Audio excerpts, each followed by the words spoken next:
keep this part of the presentation because this is really key that you hone in on this, talk about the three things that's going on with the life insurance industry. So the first one is no insurance, right?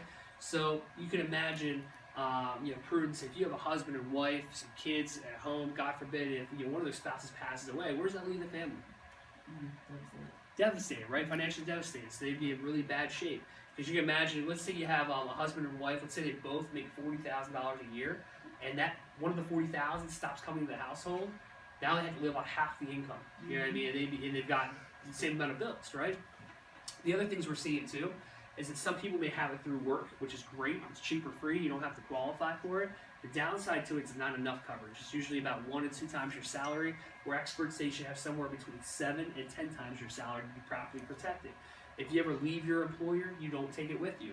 And another thing we're seeing too is that, God forbid, if you ever become terminally ill or disabled, and let's say you have to scale back to part-time or stop working, those companies will typically not pay your death claim. So, long story, but I'll kind of summarize it real quickly.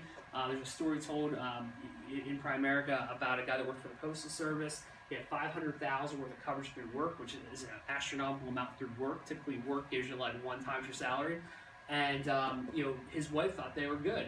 Hey, we got $500,000 on him, we're good to go. Got hit in a car accident, was in the ICU, died 93 days later. And the U.S. Postal Service would not pay the death claim because if you were off payroll for more than 90 days, it didn't count. You don't get paid. So we always tell people that it always makes sense to have your own coverage outside of work that you control.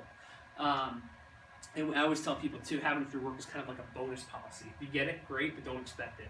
Last thing too is that we're seeing a lot of people being sold a product by an agent that was set up to make that agent a huge commission, severely underinsuring the client. They're spending a lot of money per month for it.